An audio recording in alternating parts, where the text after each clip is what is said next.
This is CBC Here and Now.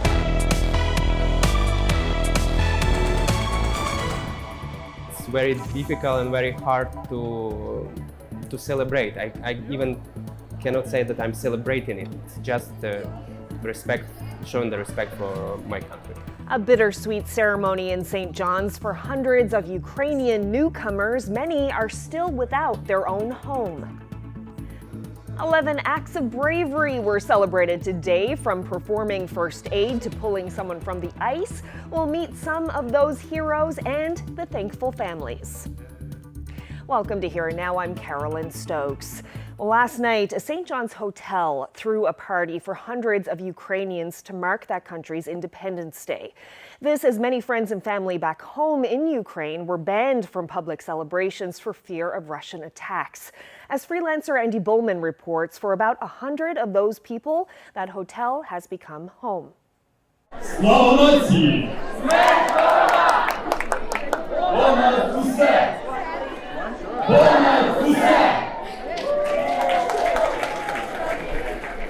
August 24th is the 31st Ukrainian Independence Day, and for many people gathered here, it's happening pretty far from home and looks and feels a little different. Normally it's like barbecue and concert in Ukraine. We listen to Ukrainian music. Now when we have this situation in our country, it's very difficult and very hard to celebrate. I even cannot say that I'm celebrating it. I cannot say it's a celebration. It's just showing the respect for my country. I'm very happy that such people, candidate people, or how to tell, such numbers of people with us. Ukraine was very divided. When I see that now all united, and for example, people from eastern sides of Ukraine understand me. They understand now. I want to cry. Over 150 families have gathered at the Holiday Inn to celebrate Ukraine's independence, and some won't have far to go when the party ends.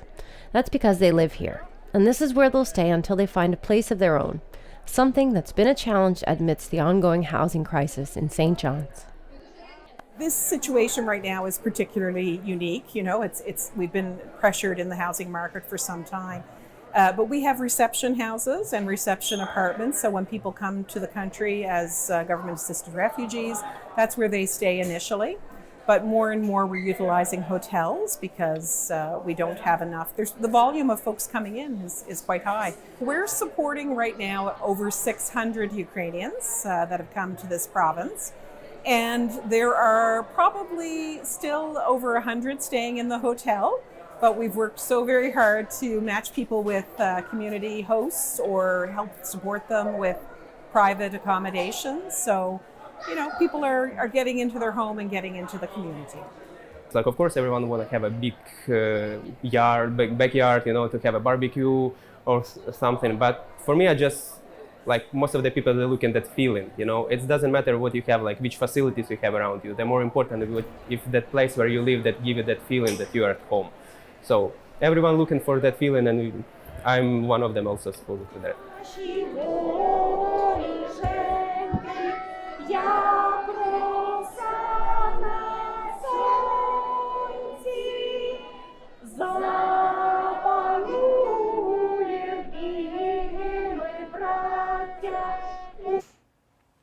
And our thanks to freelancers Andy Bullman and Rodrigo Iniguez for that piece. And as I mentioned, public Independence Day celebrations were banned in Ukraine's capital yesterday because of safety concerns.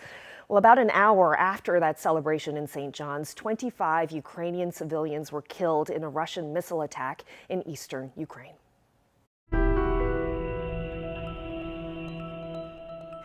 An RNC officer was injured while making an arrest in downtown St. John's yesterday. Police say the injuries were non-life-threatening but did require medical attention in hospital. A source told the St. John's Telegram that the officer had been stabbed at Atlantic Place and a woman was taken into custody. A source also said that some employees of the building were told a violent incident had occurred near the food court on the main floor. Police will only confirm, though, that a suspect is now in custody and will appear in provincial court. Well, last night we brought you the story of an elderly woman who was swindled by her own family members. Her case has been dealt with in the courts, but reported cases of elder fraud are on the rise in this province and across Canada. A local man dedicates his time to educating banks on the role they play in the fight against financial exploitation. Here now's Ariana Kelland reports. Outside these banks, people are getting older, but inside the tellers are younger and fewer. A divide is growing, leaving room for financial predators to make their way in. Staffing levels are not like they used to be. That experience level is just not there. Experience needed to spot and prevent financial exploitation. Community bank branches are shutting down. Long gone are the days of knowing your friendly neighborhood banker. What I've seen over the course of many years is family members sort of thing, visiting on pension day, financial documents and bills coming to another address, unusual banking activities. And that's why the story of Lillian Toomey sounds familiar. Toomey's daughter and son-in-law, her caregivers, stole all of her money. In that case, she went to police and the couple was sentenced. Bonnell says motivation for the crime comes down to three things: need, greed, and entitlement. Well, I'm looking after you, I'm taking care of you, I've done certain things to help you out, so I feel that I'm entitled to your money. Stories like those, he says, happen all the time, but they never get easier to hear. Like a recent case of an elderly man whose family member had access to his account to pay bills. He asked me to drive him to the bank, and he wanted to check his bank balance, and he was devastated when he checked the balance that it was basically the bank account was empty. Over $4,000 had gone, and what we found out that there was a whole bunch of e-transfers. Big banks like BMO and Scotiabank have tips on their websites for how to stop and prevent financial exploitation. But Bonnell says more has to be done. He says banks have a large part to play in educating staff on the signs and what to do when they spot something amiss. And as the population ages, the fear is that this is one crime that won't soon go away. Ariana Kelland, CBC News, St. John's. Gas prices are down, but all other fuels went up again in the PUB's weekly price setting. With a drop of almost 5 cents for regular gasoline, customers on the Avalon and in Corner Brook are paying $1.81 per liter for gas. In Labrador, 1 liter costs $1.87 in Lab West and $2.28 in the Straits. Meanwhile, the price of other fuels increased for the second time this week after an unscheduled adjustment on Tuesday. Diesel jumped almost 6 cents per liter, while furnace and stove oil went up by over 5 cents per liter. Propane increased slightly, almost half a cent.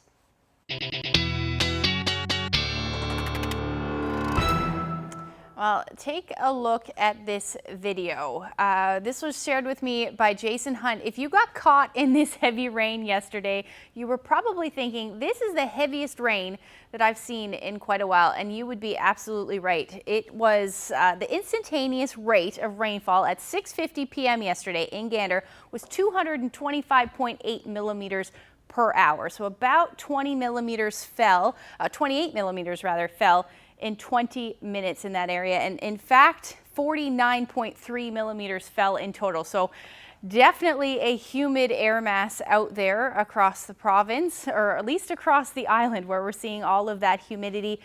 But I'm going to switch gears a little bit. Unfortunately, and I can't even believe I'm showing you this, although it is the end of August, it looks like there's the risk of some patchy frost as we head through the overnight tonight for parts of Lab West. Temperatures dipping around 0 degrees. There's some more warmth in the forecast, though. I'll get into those details coming up. sure if I'm ready for that kind of talk. Well, a pediatrician with Eastern Health says she's getting more and more calls about cases of hand, foot, and mouth disease. It's a viral infection that typically spreads among children, but adults can get it too. The illness presents just as it sounds, with a sometimes painful rash on the hands, feet, and mouth. It spreads differently than COVID, and with schools about to reopen, Dr. Natalie Bridger has some suggestions for avoiding infection. We've all gotten really used to masking for COVID-19 because of the way that it transmits, which is through the air and we inhale it. Enterovirus transmits a little bit differently. We actually have to eat virus to get infected. So if you think about that, that means that excellent hand hygiene is the best way to combat this illness. Washing our hands, especially after toileting or after changing diapers, teaching our kids to wash their hands really well is really good practice. Yes, some handy advice there for sure. Later in the show, Dr. Bridger will tell us what to do if you or your child comes down with hand, foot, and mouth disease. Well, St. John's Ambulance presented awards to 11 citizens of the province today in recognition of their acts of bravery, each act saving a life. Among those were Ren Holmberg and Dr. Vernie Kanasabai. They used CPR to save the life of a man who had collapsed while walking around Kitivity Lake in St. John's. Now, there was also another face you may recognize, 9-year-old Simon Hart, who saved his grandmother from choking earlier this summer. So can you just tell me what happened that day when you saved your grandmother? I finished eating lunch and there was a few pieces of crust left over, and she took a bite and she choked, and I was like, then I knew there was something wrong, and I was like, Nan, are you okay? And she said no, so I started walking over to her. After the 6th try there was no luck, so I gave her a few hard smacks on the back. And then I did another 6 times, and it came through, and we were both really grateful. It wasn't overly surprising because he's a very calm child, but yeah, I was really proud. And how did you feel when you found out he was getting this award? That was really nice to hear. You know, it's well deserved and nice recognition. So we were very proud again. Yeah. Oh, just, you know, he looked so sweet. Very proud mother here, but yeah. My husband and I had decided to take our dog Mochi for a walk, and we came upon a group of people and a man lying face down. I went over, felt for a pulse, didn't feel a pulse, flipped him over, and I started chest compressions. And then Ren came by and took over for me for chest compressions when I got tired, and then the paramedics showed up. Saturday afternoon I said I'd go on and do my walk. So I walked right around Kitivity Lake till I came around to the War Memorial there. I was talking to one of my friends, just chatted for a little while, made 3 steps forward and just collapsed. That was it. And what? I remember nothing after that. It just feels good to know that I was confident in the training to be able to take the first step forward. Once you fall back on trusting that you're trained well enough to do what you're supposed to do, it really helps to just let that take over. How does it feel to be here today to see the 2 people who saved your life get an award for it? Oh, just wonderful. Delighted. Yeah. Pleased they got it. I'm sure that they're very happy that you're here. Oh, they are, yes. And I'm happy I'm here. A lot of gratitude in that room today. Well, a mother in Labrador is encouraging other women to give powerlifting a go. Dana Hanrahan is in her late 40s and just recently started the sport. This month, she competed for the first time alongside someone very special, her teenage daughter. The CBC's Heidi Adder joined them at the gym to learn more about how the mother-daughter duo got started.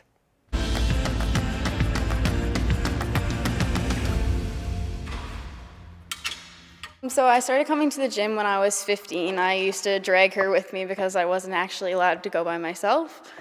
And eventually I started to realize that she was really strong too. So I started trying to convince her to get into a competition, and where she was older, she was like, no. She was like, I wouldn't be like into that, and now she's loving it.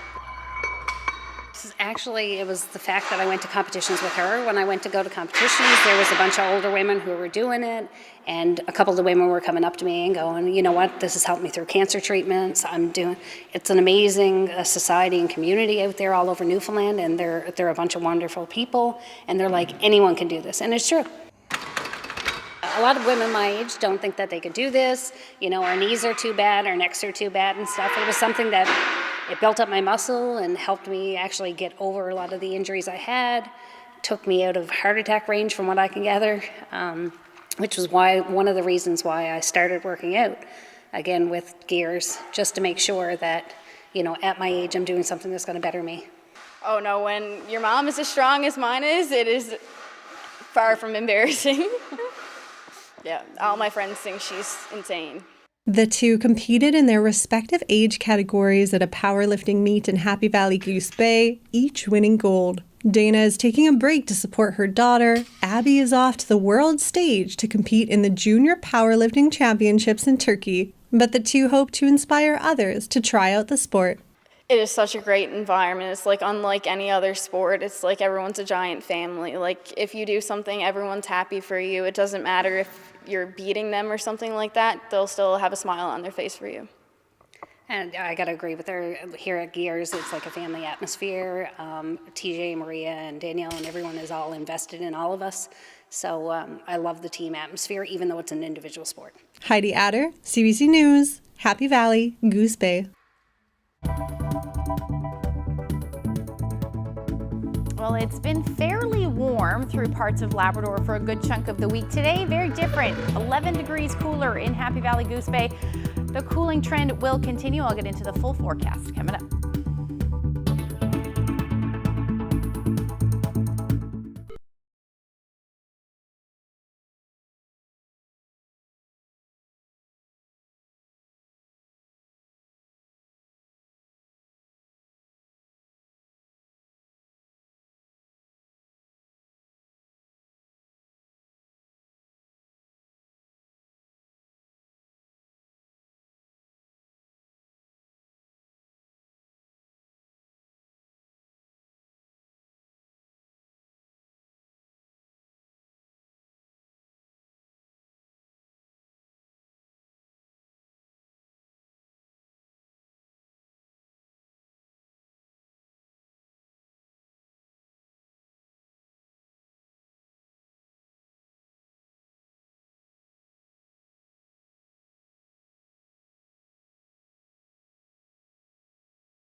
Okay, so before we talk about this beautiful, balmy weather today, tomorrow is a very special day for dog lovers. It is. It's International Dog Day, a day to celebrate those lovable furry friends. Yeah, not that many of us actually need a day to smother our dogs with love. For some of us, every day is dog day, right? It absolutely is. But we want to see how you at home appreciate your dog. So send us a photo of your precious pooch, and we'll put your name in a draw for some of the CBC swag that we have here. We have like some bags, sweaters. They're very comfortable. So yeah, send us your pictures. We'll try to get as many of those photos on as we can on the show tomorrow night, and we'll announce the winners tomorrow too. Yeah, that's right. So for a little inspiration here, could not resist this. Here's a look at our dogs. Here's my two dogs. That's Lana in the front and Tulip. And yeah, for folks who know me, the bee costume is pretty on point. It's definitely on point. And you all know Drizzle there, the taller one while she's sitting. But that's Drizzle and Stevie looking absolutely adorable. So send us your pictures. Just email them to us at nlphotos@cbc.ca. We'll try to get them all on tomorrow's show. So now we're going to, I just want to leave that photo up there. They're too cute. I'll be home soon. Anyway, we'll talk about the forecast. Look at this. Temperatures today about 24 degrees in St. John's, 25 in Gander. Hotspot was Badger at 26 degrees. But we do have some of those cooler temperatures I mentioned in both Happy Valley Goose Bay and Cartwright. Significantly cooler than it was yesterday. Only about 17 today. That's around seasonal though. You've been above seasonal for the last couple of days, and then 14 degrees in Lab City. And then talking about the dew points, this has been the story for most of the week. Really muggy out there. Dew point currently sitting at 20 degrees in St. John's, 18 in Terra Nova, and 19 in Gander, and that is leading to some pretty muggy conditions. So about 31 is what it's feeling like in St. John's today. We peaked yesterday at about 34, and this is where we've peaked today. So a little bit, but it's still certainly you can feel it out there. 29 is what it's feeling like in Badger, and 28 in Corner Brook. Nothing as far as humidity goes up across Labrador, and that's because your dew points are in the single digits right now. So we do have some showers rolling through, just very isolated in nature, but most of eastern Newfoundland is under that risk of at least seeing some showers as we head through the next couple of hours. And if we take a look at the future tracker, it's showing it fairly well, especially up across Labrador. And some of those showers will move towards the northern peninsula as we get into the early morning hours, and then maybe a few showers through central. They'll be very spotty in nature, nowhere near what you saw yesterday. That's enough rainfall for a little while for sure. And then up across Labrador, just generally looking at that potential to, well, you're likely going to see some cloudy periods tonight, but also some clearing, and that's why we're looking at that risk of some frost, patchy frost anyway, for Lab West. You're going down to about 0 or 1 degree through the overnight tonight. That light winds, clear skies, that is a perfect recipe for some patchy frost. Coastal areas of Labrador, like I said, still looking at that chance of showers, but most of you across the Big Land will be sitting in those single digits, just barely into the double digits for the northern peninsula.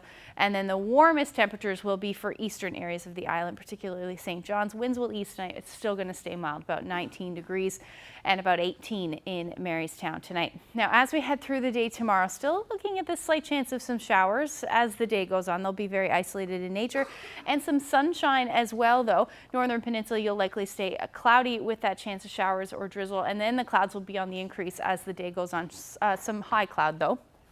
And then Labrador, generally cloudy, and also that risk of some showers the better chance of showers will move in later on in the day, and this will set the stage for a wet start to Saturday for the coastal areas of Labrador, northern peninsula, as well as Lab West.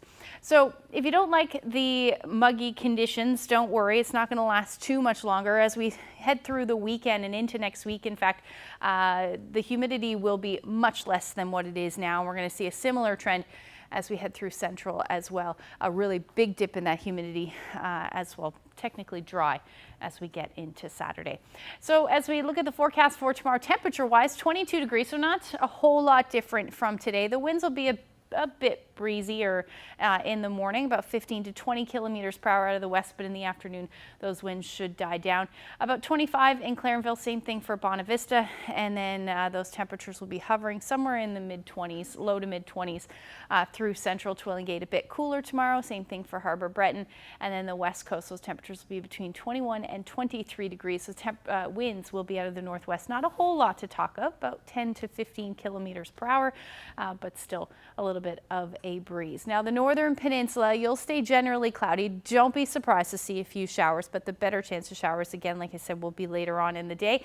About 15 or 16 degrees for southeastern portions of Labrador, and then otherwise the sunshine should be in Lab West and northern Labrador, but your temperatures are going to stay in the teens, and that's really where you're going to sit for the next couple of days, but I'll get into that long range forecast when I come back. Thanks, Ashley. Well, many people head to Brigus each summer for the annual Blueberry Festival. You may remember that Ashley was forecasting there not too long ago, but what you may not know is right next to those festival grounds, there's a garden cared for by volunteers, and it's attracting visitors all year round. Have a look. It's a space that I'm not sure that everybody realizes how much it is used. And I can see it when I'm here on a Wednesday or Thursday morning. I can see the number of people that come, people that are visiting the town. There are people that have been from Brigus. There are people that live in Brigus. There are people that come here just as a quiet space. Sometimes there are people that are here as a group and they're not as able to or don't have the desire to walk about. So as you can see, some of our benches are nicely situated in shade. And I like to think about it as a peaceful place that's attractive. The garden was started in the 90s. It was started by two individuals who were involved with Brigus Heritage, who have since passed away. One was Sam Bartlett and John Lehman, and the two of them together had this idea. When Sam started the gardens, he had a group of people that would help him out and do all kinds of things. He would send seeds and they would grow them. And I guess in the early 2000s, a lot of those people of origin had gotten older, were less able to do the physical work.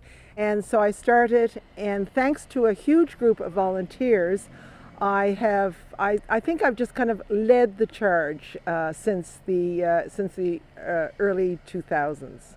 Every spring, I do a shout out, and slowly the list of people that are included in that grows. And all those people come to wake up the garden. And depending on what people are able to do, then we plug them in. And it can be anything from putting out garden furniture, hooking up hoses, pruning trees, fertilizing trees, planting the annuals. It is a totally community volunteer effort. And I guess we kind of tried to decide what kind of garden is it, and I suppose we decided that we should call it a specimen garden, because we try and have different specimens of plants. If you have lovely foliage, if you bloom for a long time, if you survive acidy soil and drought, you get to stay in the garden. Even our little signs are made by different volunteers, and hopefully it doesn't look too DIY, but it really is a garden of love.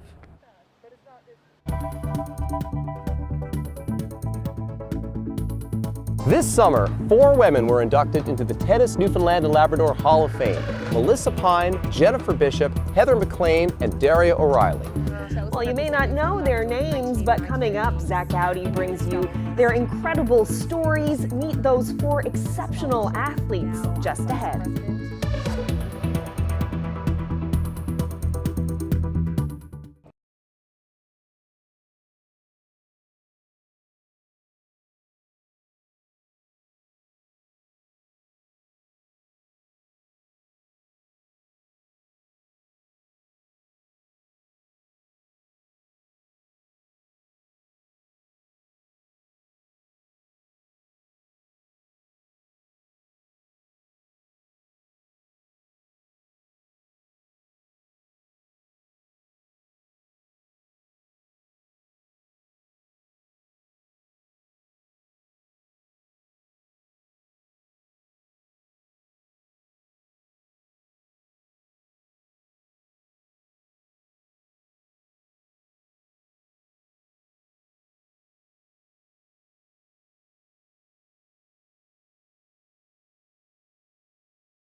their list of achievements is longer than a tennis racket, but if you don't play that sport, you may not know their names. This summer, 4 exceptional women were inducted into the Tennis NL Hall of Fame. Between them, they've won national titles, medals at Canada Games, and worked in the highest levels of professional tennis. Tonight, we're celebrating the trail they've blazed, so today's young players can follow in their footsteps.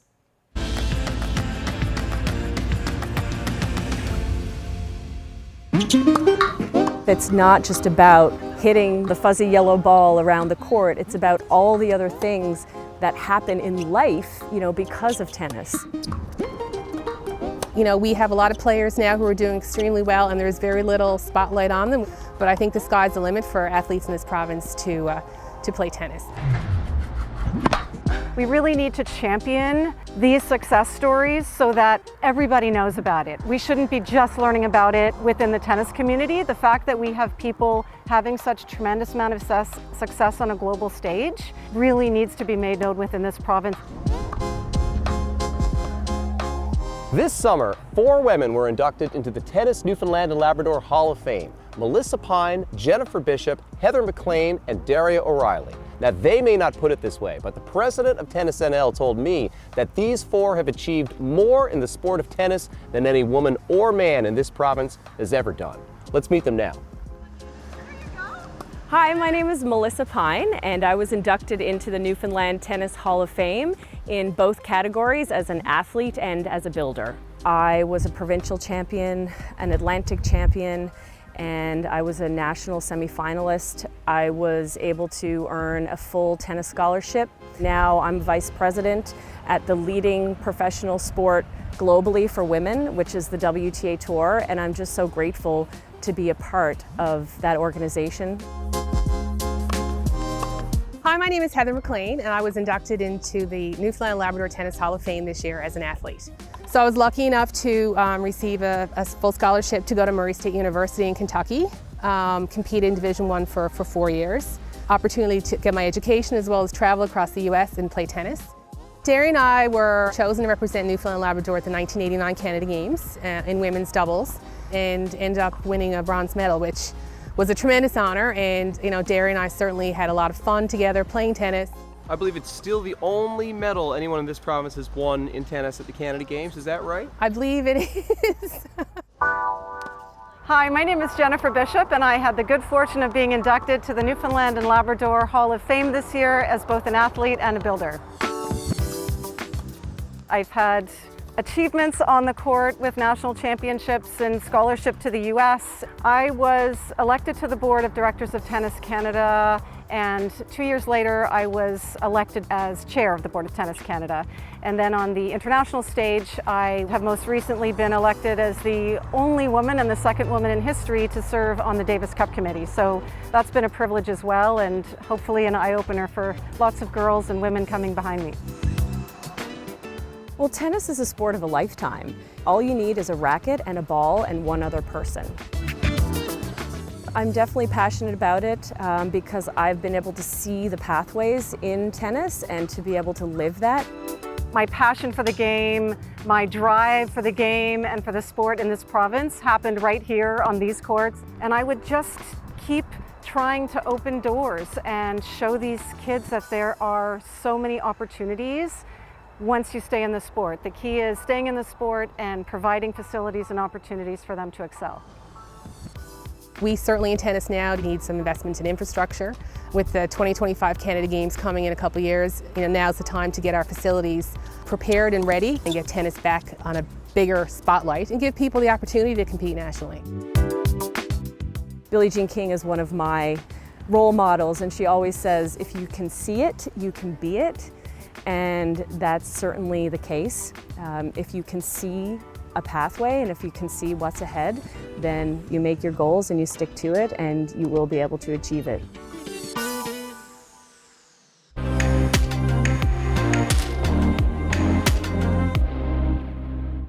New New details are emerging about an alleged group sexual assault in Halifax involving players from the 2003 Canada World Junior Hockey team. Now, a man who says he saw a recording of the incident is now speaking out to CBC News. The story he tells is graphic, and we want to warn you what he says he saw on that tape is disturbing. He also says 2 of the players involved went on to have NHL careers. Ashley Burke has this report. After winning silver at the 2003 World Juniors, almost every player on Team Canada went pro. But now a source says Halifax police have the names of at least 2 members of this team who may have been involved in an alleged group sexual assault. When I spoke to the police, I gave them a best description of everything I remembered. CBC News is concealing this man's identity. He says he saw a video nearly 20 years ago of the alleged incident and recently gave Halifax police the names of 2 Canadian players. I recognized 2 of the players, and both of them went on to have NHL careers. He says the details of that video still makes his skin crawl. I seen a hockey player of the 2003 World Junior team, a Canadian player, take a video camera and turn it towards himself and say, "This is going to be a f***ing lamb roast."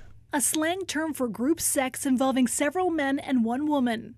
The man said the cameraman and another player then entered the hotel room. There was 5 or 6 naked players all masturbating, with one person having sex with a girl on a bed who seemed extremely intoxicated.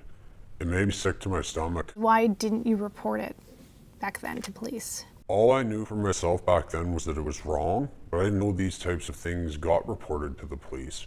He says he spoke up this summer after similar allegations surfaced involving members of Canada's 2018 World Junior team. Because this still was eating me up inside. What happened to that tape?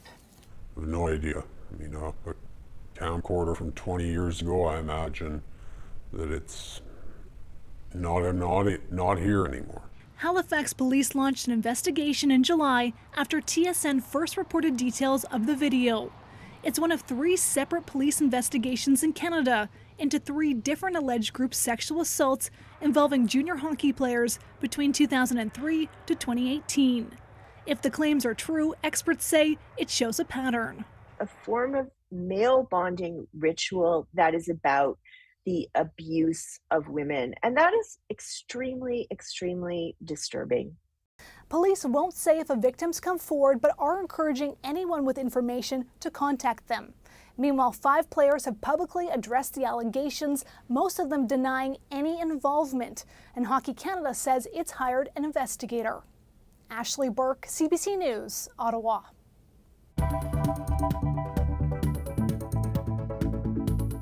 A common childhood illness appears to be making a comeback. Hand, foot, and mouth disease has been making the rounds in daycares and play groups. Coming up, we'll speak with a pediatrician about how you can protect your child and yourself.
Well, if you're a parent of a young child in daycares or playgroups, you may be hearing about an illness that seems to be on the rise lately: hand, foot, and mouth disease. Joining me now is pediatrician Natalie Bridger. So Dr. Bridger, first of all, can you talk about this illness? What should people know about it? Sure. So kind of like the title of the illness, hand, foot, and mouth disease, the characteristic signs of hand, foot, and mouth disease are a rash on the hands and feet that can affect the palms and soles. That can look like just bumps or red spots, or even sometimes blisters that can rupture and turn into scabs. And it also can affect the mouth. You can get mouth ulcerations, like inside the lips and on the tongue. So those are kind of the standard textbook signs of it. But we do see some, primarily children, who have just one thing, like just mouth sores or maybe a rash on a different part of their body. So it doesn't have to include all those three things. Sounds like it's pretty painful. It is, yeah. The mouth sores are extremely, extremely painful. And the poor children who get this infection, they're really suffering. And it, for children who can't speak, it may be a little bit difficult to know what's going on. But if you look in their mouths, you can see little ulcers there, and it is extremely painful. And it can actually keep them from eating and drinking a little bit, which is something that you need to look out for. And what have you been hearing lately about this illness circulating in the community? I know there's not a whole lot of evidence. I've been hearing about it anecdotally quite a bit. What sorts of things are you hearing? Yes, so I'm in the same boat as you, because it's not a reportable illness. And so that means that people don't need to tell public health if it's happening. The other thing is that most of the time when children get this, they don't get tested. So it's not like we have a ton of lab tests that are positive. It's a viral illness, so it's an enterovirus. We can test for it, but most of the time you don't need to test for it to know what it is. But certainly it does seem like lately there's a ton of, I'm getting a lot of calls in my job about hand, foot, and mouth disease. And also, I've got a little boy who's 4 who goes to daycare, and so I'm hearing about hand, foot, and mouth and his friends and other family members. Why do you think we're seeing this now? So hand, foot, and mouth disease is caused by an enterovirus, and this has been around for many, many years.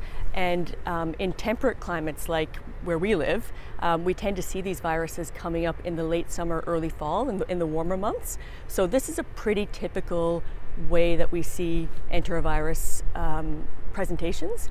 We can't ignore the fact that for the past couple of years, a lot of our kids haven't really been seeing a ton of other kids. So the fact that we're sort of still in the midst of COVID may have had some impact on how much of hand, foot, and mouth we're hearing about right now. Mm-hmm. And health measures are lifting more now, so there's more exposure. Right.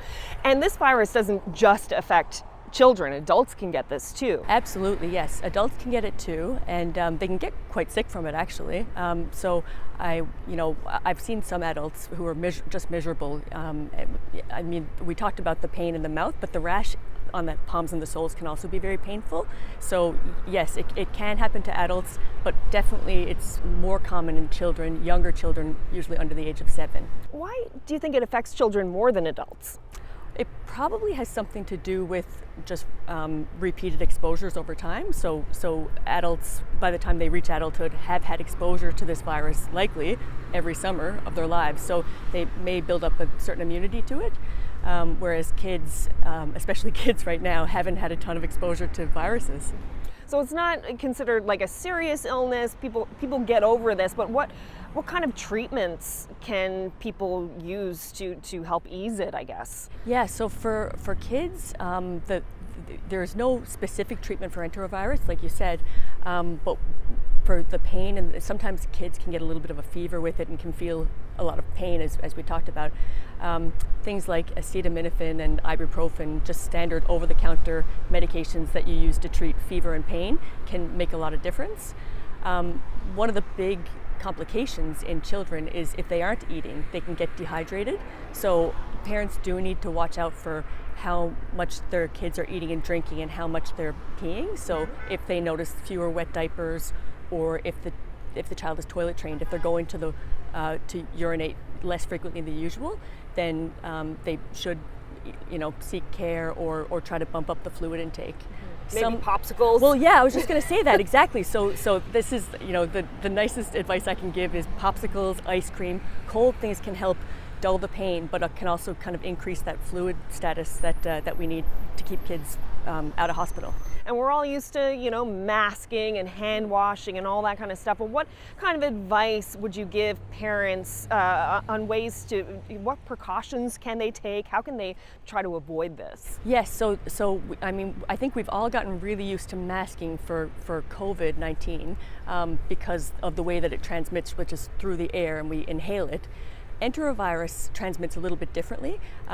We actually have to eat virus to get infected. So if you think about that, that means that excellent hand hygiene is the best way to combat this illness. Washing our hands, especially after toileting or after changing diapers, teaching our kids to wash their hands really well is really good practice. And also making sure that surfaces that are touched a lot get sanitized frequently. So places like toilets, bathrooms, some children's toys, doorknobs, high-touch surfaces are really important to keep clean. Lots of great advice and information in there. Dr. Natalie Bridger, thank you so much. Thank you.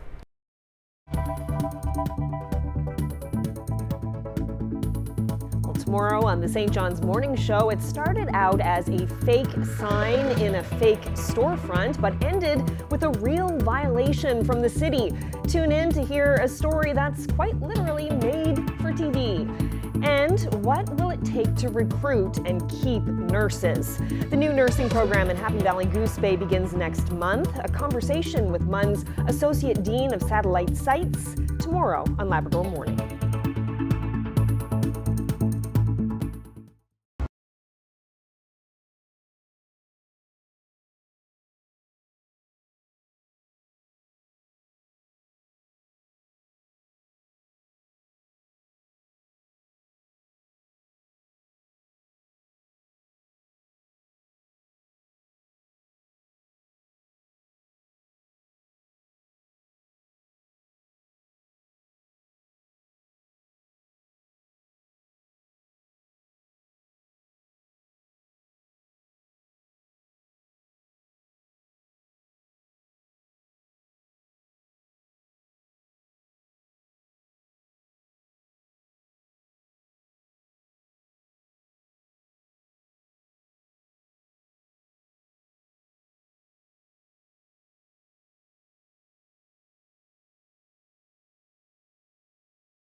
Conservation advocates have been campaigning against plastic six-pack holders for decades. They don't degrade over time and they're a known hazard to wildlife. The beverage industry has been slowly moving away from those rings, and in Canada, the craft beer business has been leading the way. The previous can carrier that we were using was this, very common in the craft beer industry, hard plastic HDPE material of the PacTech, and we have now since moved to this carrier. The Can Color Classic is just a paperboard material which is recyclable. We started with a kind of soft market trial. This has stood up very well. So the can carriers themselves come in this sheet of 6. The sheet is put into the bright green guide there.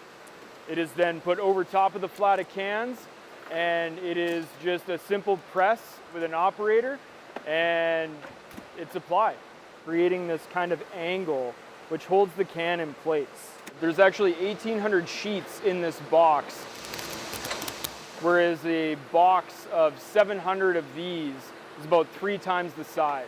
It takes many, many decades for plastic to degrade in a landfill, whereas it's still just paperboard. It should hopefully decompose and return to the earth a lot sooner than a piece of plastic. But please recycle it.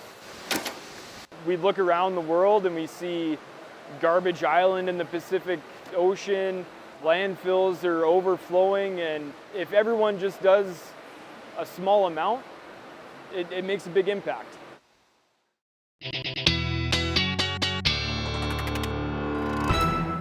Interesting. So many solutions out there, right?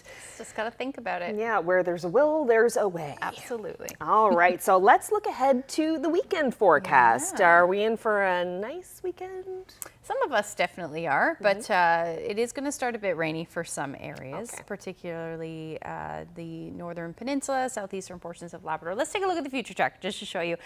This is Saturday morning, so you're going to see those showers that are going to work their way towards the west coast of the province, rather of the island, and then towards central into the afternoon. Most of eastern Newfoundland should stay dry through the day, with increasing cloud though as the afternoon rolls through, and then we'll see those showers work their way further east as well and continue for a good chunk of the day up across the Big Land. Now, temperatures will be the warmest the further east, so about 24 degrees in St. John's, 22 through central, and then as you head towards the west coast into the teens, so 19 degrees.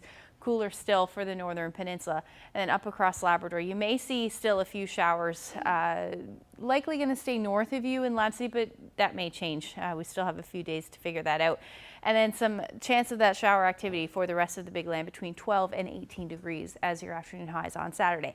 Now that area of low pressure is going to move off fairly quickly Saturday evening, but that's when we'll see those showers for the eastern portion of the island.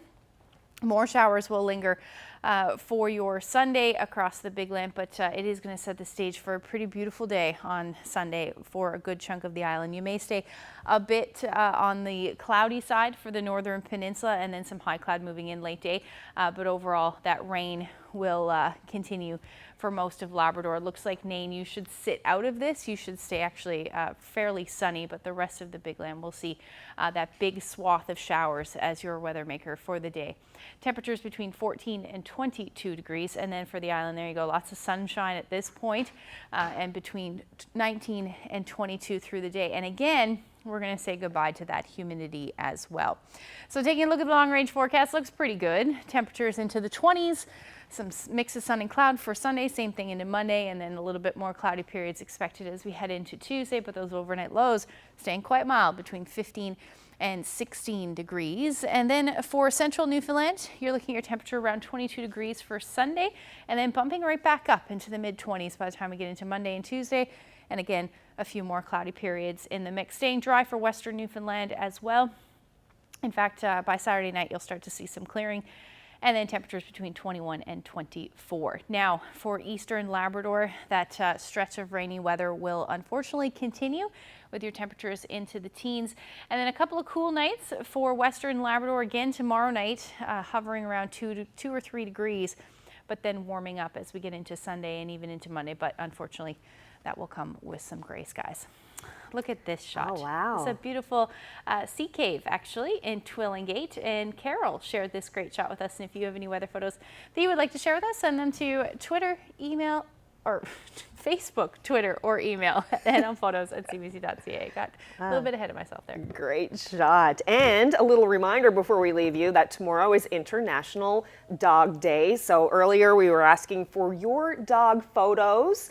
So And please. and you love your dogs, because Yes. we already have about 60 emails. So We that's have a pretty couple, good. but we're gonna choose some winners. We'll announce them tomorrow, like a random draw of winners, and we have some swag to give away, some like nice sweaters and stuff like that. So please, yeah, send us your photos. We'll try to get a bunch of them on tomorrow night, as many as we can anyway. So tune in for that as well. Well, that's it for us. Have a great night. Good night.